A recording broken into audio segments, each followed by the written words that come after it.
And we are live. Welcome everybody to episode number 4 of Real Coaching. If you are listening to us live, please put in the chat where you're listening from. This is Dr. Ayo and my esteemed colleague, Dr. Thomas. Hello everyone. Nice to be here. Nice to be here. Nice to see you, Lewis. How was your week? Yeah, it was good. It's been busy. Getting lots of work in, but I'm glad to have this energizing conversation as we do every week. Absolutely. So we are going to change the format of the session this week, and we'd be really interested from a feedback point of view if you guys could tell us, whether you liked what was happening before, whether you like what we're doing now, because we're going to we're talking about the film Avengers and Tony Stark's part in it. We're going to talk. I'm going to talk about my opinions of it. Lewis is going to talk about his opinions of it, and then we're going to really break it down from a coaching point of view and talk about, well, as coaches, if Tony Stark came to us, what do we think the themes are? What questions might he ask, and what might we say? So, ready to go, Lewis? Ready? Yeah, ready when you are. Ready to go. Okay, so a very brief opinion of the Avengers film. Obviously, Tony Stark. The thing I find interesting is that obviously he had a conversation with Nick Fury, and Nick Fury had said he wasn't eligible, he wasn't qualified, he wouldn't have been the person that they would have wanted Tony Stark in terms of the Avengers. Iron Man, they said yes, which is really interesting. Tony Stark, no, maybe as a contractor or a consultant. But when needs must, because of international invasion, intergalactic rather, invasion from the Qatari, that he got involved. He did his usual thing of everything's about me and ego and stuff. And when something terrible happened, like the loss of Coulson, it really forced him to ask some fundamental questions about, and I think the question was, well, what can I do to help? How can I help the team? He was ready to play well with others, if you will, in a way that he wasn't before. And even in his challenge with Loki, the conversation about, if we can't defend the world, we can avenge it. All of that chat and talk and almost altruistic thinking he didn't have before. And so this was one of the biggest pivots, if you will, from Tony Stark's personality, because he started as usual, as we've described in the previous episodes, very egocentric, very about me, and he's moving by the end of the film to be more community focused. So that's my summary. Yeah. I think it was definitely a situation where he felt like he had no other choice but to, cooperate. And obviously he was doing his usual, arrogant thing at the start of the movie. And there was a lot of kind of power struggles between him and Captain America, especially. But I feel like this whole movie is summed up by what Nick Fury says, when he's talking about the Avengers initiative, in terms of this idea of bringing remarkable individuals together, one of which is Tony Stark, and seeing whether they can be something more and work together to, overcome a threat that is just going to be unstoppable for anyone else but this team of people. So yeah, Tony is obviously starting off as an individual. He thinks he's the best thing in the world. He's so smart and intelligent and, all of that. But then he's integrated into this team by the end of it and has that kind of higher sense of purpose, where it's not just all about him, to the point where he's literally willing to, sacrifice his life. Yeah. So I think that's it. Nick Fury. It's just a film about teamwork. The Avengers, I think, and how all of these strong personalities end up coming together and the interactions that they have. Yeah. So, yeah. Is there any particular interaction that you saw in the film with Tony that you found really interesting? I mean, the confrontation with Cap was quite interesting in terms of like Cap kind of represents old school morals or values, if you will, because he's a man of yesterday, and it was interesting. I was having a conversation with my friend the other day, and it's like there are certain things the way language has changed. There was an understanding of, let's say, the qualities of a man, and that was understood a generation ago. And now the same things that you would just use the word man to say then, we're now having to use a qualifier and say good man, because that's now what it means, because man doesn't mean what it meant before.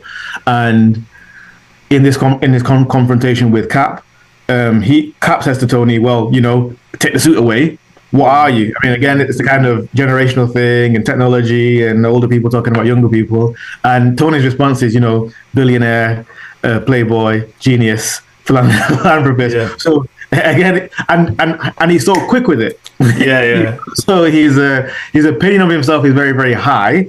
And again, he doesn't see himself as somebody less than because of the use of technology. But I thought it was very interesting that I suppose it's a good thing he didn't let himself get talked down by Cap, but that kind of old school, new school interaction, who are you when you don't have toys? I thought that was very interesting. Yeah. I think one of the main things I saw in that interaction was that there's two different levels almost to what Cap was saying, take the suit away, like, what are you? There's like the kind of like basic level in that they're talking about strength, without the suit, like that's where all his strength lies, because Tony and Cap are sort of both vying for control, for leadership of the team. So there's obviously that sort of strength level. But then there's also like what you're alluding to with the difference in age and eras. There's the kind of moral strength as well and heart. Yeah. And it's like Cap saying, I don't respect you. I don't think you have, the heart of a leader to put yourself on the line. And, you may have all this flash and everything, but you have no morals. You're just all about yourself. So it kind of made me feel like Tony is probably going to be aware of that and using, his defense mechanism of, look, I'm a billionaire, I'm playboy, and that's where his kind of like self-worth lies for him. Yes.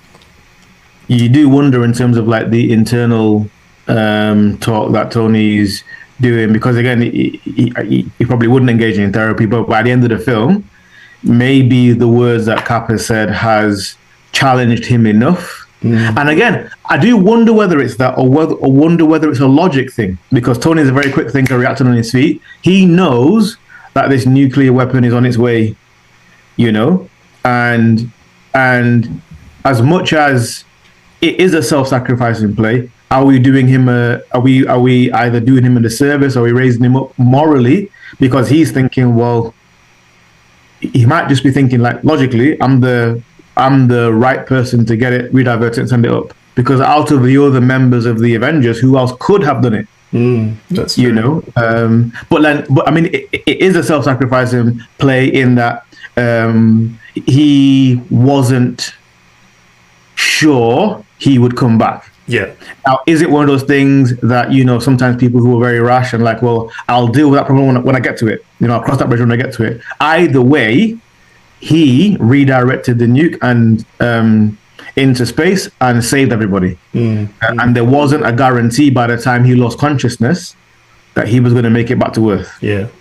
So very, very, very interesting. Any other parts of the film that you thought, it really highlights something about Tony Stark's change in terms of his arc? yes, but just on that missile redirection point, Yeah. I think it's difficult to tell whether he was doing it as a self-sacrifice, because he didn't have enough time to think about it. There wasn't enough time. So the other thing was that if he hadn't have done it, it would have made him look really bad. So him, taking that action and then just being like, okay, I've got to do this. I don't have enough time. I've got to do it. The self-sacrifice element of it was kind of like thrust upon him rather than him taking the decision. Yeah. But yeah, so I think the other interaction that Tony has, which is really interesting, is the one with Banner at the start when they're in the helicarrier. Yeah. So basically, he's provoking him, knowing that he's like got control over the Hulk and trying not to, go crazy and put everyone's lives at danger. And from a superficial point of view, it looks like, why is he being arrogant and poking him and putting everyone's life at danger? But then there's a moment when he's actually starts coaching Banner. So he tells him about the shrapnel in his heart and how he had overcome that life-threatening problem and now had control, and obviously has this power that he's harnessed as a result of his misfortune, something that should have killed him. And then he says, the gamma radiation you're exposed to should have killed you. The Hulk has basically saved your life.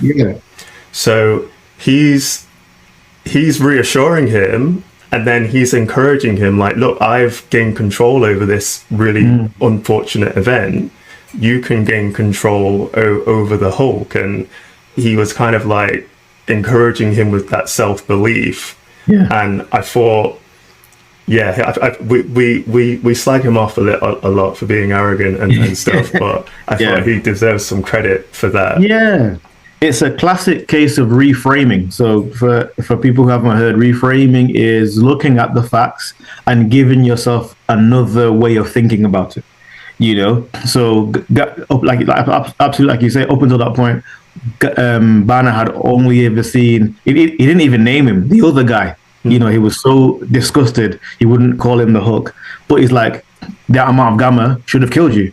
So the Hulk actually saved your life. How many of the situations that we're in life that we've put a frame on, and the frame is, this is terrible. I always tell people, so I had a stroke in 2020, and objectively, that's somebody might say that's a bad thing, and I'm at the stage in life where I'm grateful that I had a stroke, because my life took a completely different trajectory since that. I don't believe I'd be here talking to you on LinkedIn Live, and doing stuff on YouTube, if not for the fact that happened.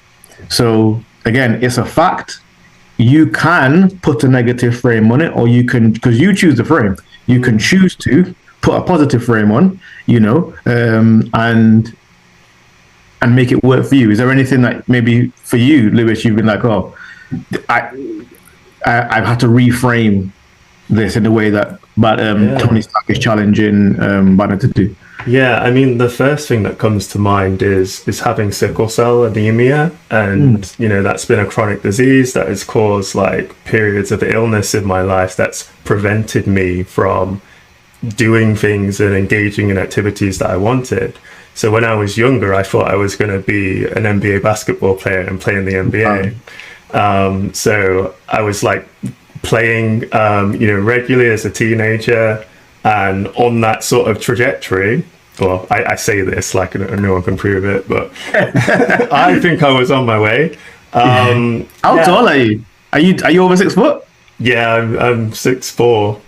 Wow. Can't tell. So you could have done it. I could have done it. You could have done it. But basically, for a long time, I felt like I had this negative frame where I was like, oh, if it wasn't for the sickle cell, I would have this completely other life, and it's kind of robbed me of that. But obviously then because I realized that I couldn't go down that route, I went down the academic route, started studying, and did medicine, and now I'm here. So I think it's one thing thinking, oh, sickle cell's ruined my life. But it's not. It's just ruined an idea of my life that I had at one point. Absolutely. So it's much more positive to think of the good things that have happened as a result of that intervening in my life for me. And I think in both of our stories, it touches on what we're talking about in terms of Tony. So we've talked at length about ego and stuff. So his self-worth and self-image was one way. And by the end of the film, it's starting to turn into something else. So he's starting, I think he always had big ideas, and he always expected himself to have a big impact because he was a billionaire already, and he was making money from weapons, and you can tell from flashbacks that he liked being famous and the trappings of all of that stuff. But it was all to serve him, and they all kind of look at me and I'm the best. And by the end of this film, he's moving into, okay, is there a way that I can use the skills that I have that helps other people? That's a bigger thing. And I think for both of us, we've talked about, so me with the stroke and you with the sickle cell, our self-image was one way. And I suppose for both of us, we've had to reconcile with the question, what does my life look like after having this thing that I could let define me? Sickle cell or stroke. I was diagnosed with high blood pressure. So as a young man, I was under 40. Now I'm looking at the rest of my life, and I was in a higher risk bracket for COVID, just like that, and all these kinds of stuff that one has to deal with. I suppose it's a challenge in self-image, because I can't remember the exact phrase. I'm paraphrasing here, but I heard somebody say that you will never fly higher, essentially, than your image of yourself. Or so if I don't believe there's things that I can achieve, or if I believe that I'm stuck at a certain level, I'm not able to get there, irrespective of my ability to escape. If I believe that about myself, then I won't be able to escape, and the prison will be of my own making. This is very much a mental game. So you can just sort of accept defeat and just give up in life, or you can make the most of the life that you have. So it kind of like reframes, what can you do with your life? How can you improve? It's not going to be easy. It's not going to be straightforward, because you have to recover from, the stroke and rehab and recover from sickle cell crisis, or whatever it is that's holding you down. You're having to overcome that, but in the process you're becoming stronger, and you're realizing that you have the ability to overcome hardship and difficult things. Absolutely. So it's when that is thrust on you out of control, it can rock you, because you're not expecting it. And I think we, as human beings, we're not really aware of our own mortality most of the time, until we get sick and we realize that, actually one day this is all going to go, we're going to be gone. And because we have that kind of a assumption as we live our lives, thinking we're immortal, it's really scary. And I think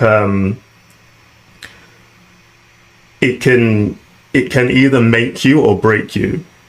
Like, once you've recovered from that, you're basically unstoppable, and you can do whatever you want. Absolutely. It gave me a level of perspective that I think only a potentially life-threatening illness can happen. And I would advocate, please don't have a stroke to gain perspective. There's lots of ways of. I'm going to check my blood pressure now. Like, whoa. So again, back to obviously the premise of this is that we both of us are coaches, and we believe and we love comics, and there are truths and lessons that can be gained from comics and movies and stuff if you have eyes to see. So I have a question for you. So if Tony came to you, so again after his argument with Cap, and he was annoyed that Cap doesn't respect him, and he was talking to you as a coach, and because obviously the difference between a therapist and a coach is therapists help you kind of figure out what you're thinking, and I suppose a coach helps you get to a destination. So Tony's coming to you saying, I've had this argument, Cap doesn't respect me, how do I get him to respect me? That would be the question or the goal. What would you say to help him? Yeah, so the first thing I'd want to do is ask him the reason why he feels Cap doesn't respect him, because it's good to get him thinking and also, see what his perspective is, because I think in this situation, it's a case of shifting perspective and giving him a different perspective to look at, a lot like he did for Banner. Yes. So he is frustrated and angry because he's only looking at the situation through his lens of the world, in terms of, I am Tony Stark, I am the greatest of all time, like, you should bow down to me, I'm the leader. Whereas if he were to get more in tune with the way that Cap sees the world, having come from a different era and being very respecting sort of moral standards and that strength of character, then he may understand that that's the reason basically that Cap doesn't respect him, and then it's something that if he really wants Cap's respect, he can then work on, and he can show him through his actions that he has that sort of strong moral character that Cap respects. Yeah, absolutely.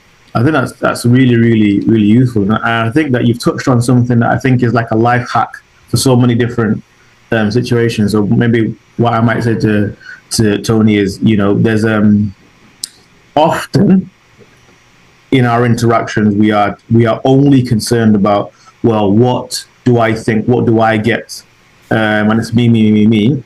And one of the ways that we can have more nourishing interactions with people is to think about, well, not just from a service point of view in terms of how can I serve somebody, but also from an empathetic point of view, where is this person coming from? Like one of the things that somebody told me in terms of coaching and teaching and leadership is people don't care how much you know till they know how much you care. So taking the time to say, okay, so even if it's just, okay, Cap, I can see, so there's a degree to which we'd have to address any sort of ego or anything, just Cap, I can see that we've got off on the wrong foot. Let's talk. Let me find out more about you, because that sets the playing field so Tony gets information. And if Tony is able to put himself in Cap's position, because again, Tony's really bright, and if he really does want Cap's respect, he's going to have to find out more about Cap. But I don't think it's limited to his interactions with Cap. I think anybody, if you want to have more wholesome interactions, you can think, okay, who is this person? What do they want? What do they think? Put yourself in their shoes, because you are then able to have a bit more of a wholesome, holistic picture of them.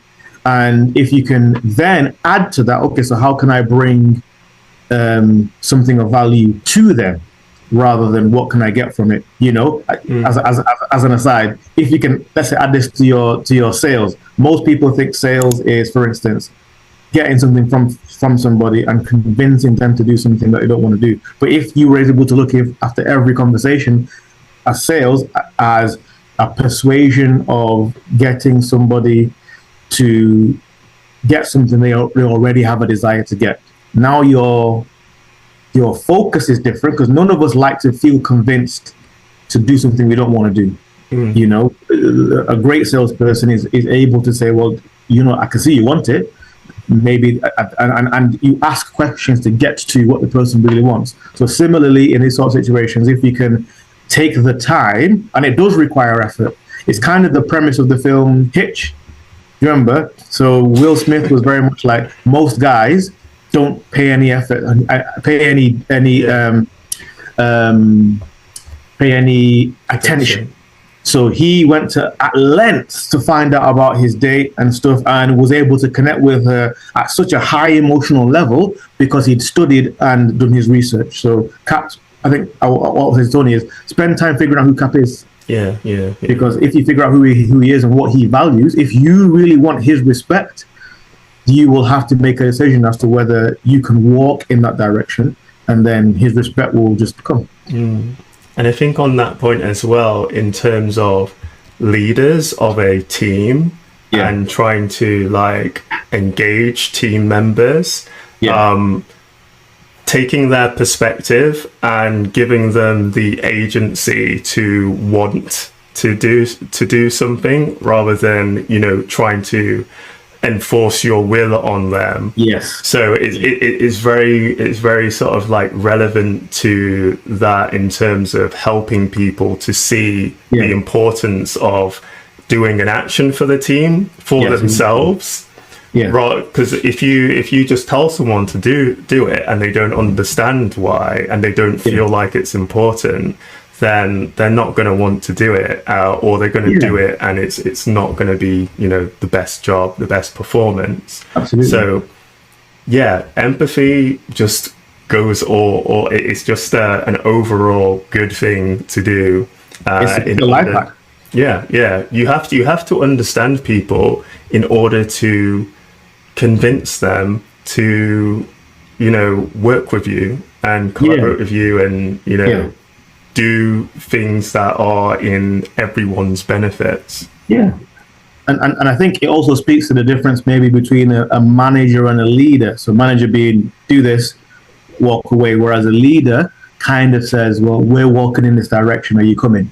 You know, and I think just like you say, so Cap and Iron Man would be the two people, I suppose, vying for leadership. And I think there's a degree to which Tony assumes that he's leader just because he's been the smartest person in every room he's been in, you know, so, you know, why wouldn't he be leader? And I think sometimes it speaks to interactions because Cap's values and motivations are completely different. So it's possible for, because they could actually, and they do in the end, complement each other. So having that kind of collaborative mindset rather than a competitive mindset can actually help in teams. I heard a quote say, it's amazing how much you can get done if nobody's concerned about who gets the credit, you know. And sometimes the issue is, okay, who's going to be number one and stuff, but and sometimes it's for the sake of the goal. Let's say in NHS, what do the patients need? And let's have an ego-less conversation about who is the most appropriate person to do this part of the thing and who might be the person who has the most knowledge. Because again, Tony assumes that he should be in charge because he probably knows most, but actually I would argue that somebody who knows most doesn't necessarily have to be in charge. And for those of you who leaders who are in situations where maybe you feel you don't know the most, that doesn't disqualify you, because a leader's job is to try and get everybody who wants to pull at every single direction to, okay, so guys, we're all going this way. You know, the leader's job is to convince them about the why. And then hopefully the direction the direction follows. Yeah. And it does all come together really nicely at the end with the battle in New York, where they all assemble And Yes. Cap's just giving each and every one of them orders, Yes. and they're all just like that just do it without even thinking because they're just so Yeah. in sync. And Exactly. he at this point has like the knowledge of each member of the team's strengths. Yes. And I Yes. think it's that knowledge that is the most important, knowing absolutely. people rather than just knowledge for the sake of intelligence. And So- also, it's a situation that actually is probably the most appropriate in that setting because it's war, and he's an actual army captain. Exactly. And there are other battles that they face where maybe Tony takes charge. Yeah. Paul takes charge. So it's from a teamwork point of view, it doesn't necessarily have to be the same person running from the front in every setting. Proper egoless leadership would be okay. Who's the most appropriate person right now to helm this? Definitely. Yeah. So we're at half an hour. Yeah. It goes very, very, very quickly. Do you have any last words? Sorry about that. I will leave it there for now. I think we've covered quite a lot of good points in terms of the teamwork and leadership that's demonstrated in Avengers. And as well, Tony, I'm quite glad that we got to see him help Banner and a different side of him, growing and coaching people. Yeah. Fantastic. So again, I think for me, I'll say, it's just like you say, watch it through the lens of leadership, again, rather than just entertainment. And you might see something you didn't see before. So thank you very much for you guys joining us. For us, we love these stuff. It's a nice conversation with my friend, and we appreciate everybody joining the conversation. So please, we're gonna put a specific question in the comments. So have a look.